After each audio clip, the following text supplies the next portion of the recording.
O que acontece quando uma história começa no auge, com uma vitória gloriosa, e de repente despenca para o caos absoluto? É exatamente isso que vamos analisar hoje, mergulhando na dramática espiral descendente do livro bíblico de Juízes, para descobrir a mensagem surpreendente e atemporal que ele guarda.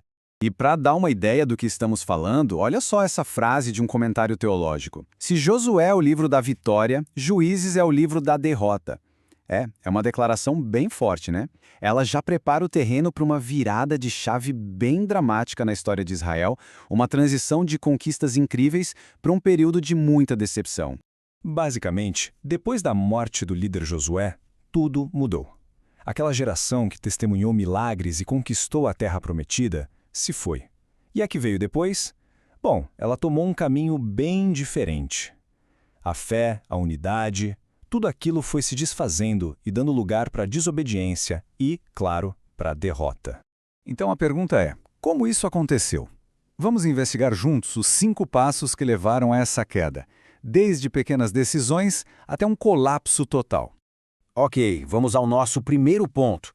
Tudo começa com uma mudança na liderança, ou melhor, com a falta dela. Pois é, esse vácuo de poder gerou uma incerteza gigantesca. De repente, não tinha mais um líder central, uma figura de unidade. Cada tribo ficou basicamente por conta própria. Essa fragmentação foi a primeira grande rachadura na base da nação. E foi por aí que os problemas começaram a entrar. E aqui está o ponto crucial. Os problemas de Israel não começaram com uma rebelião declarada, sabe? Mas sim com uma série de pequenas concessões, coisas que pareciam inofensivas no começo.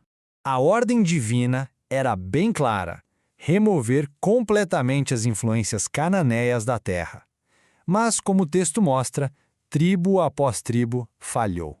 Ninguém completou a missão. Eles escolheram o caminho que parecia mais fácil no momento.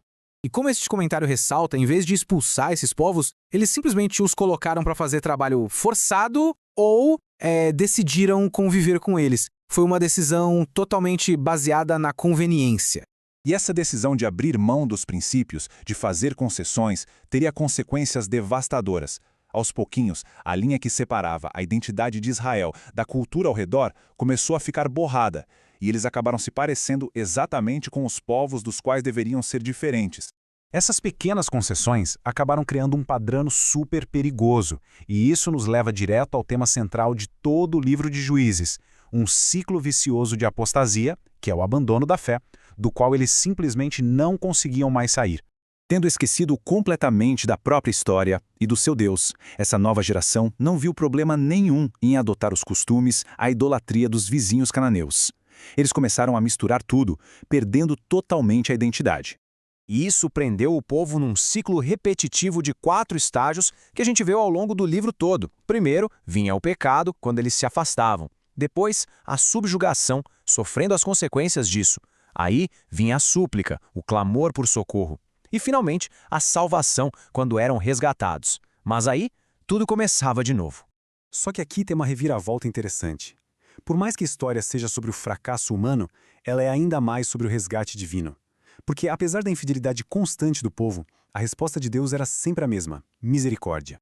E é bem importante entender que esses juízes não eram juízes de tribunal, não. Eles eram líderes carismáticos, libertadores que Deus enviava em momentos de crise para salvar a nação. A história de Otoniel, que foi o primeiro juiz, ilustra esse padrão perfeitamente. Pecado, sofrimento, clamor e, por fim, o resgate.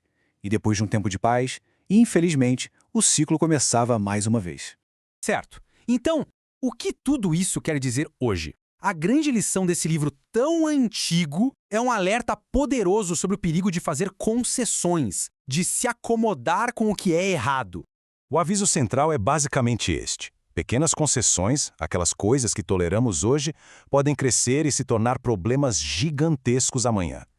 A falha de Israel em lidar com o problema pela raiz, lá no comecinho, acabou levando à sua própria derrota.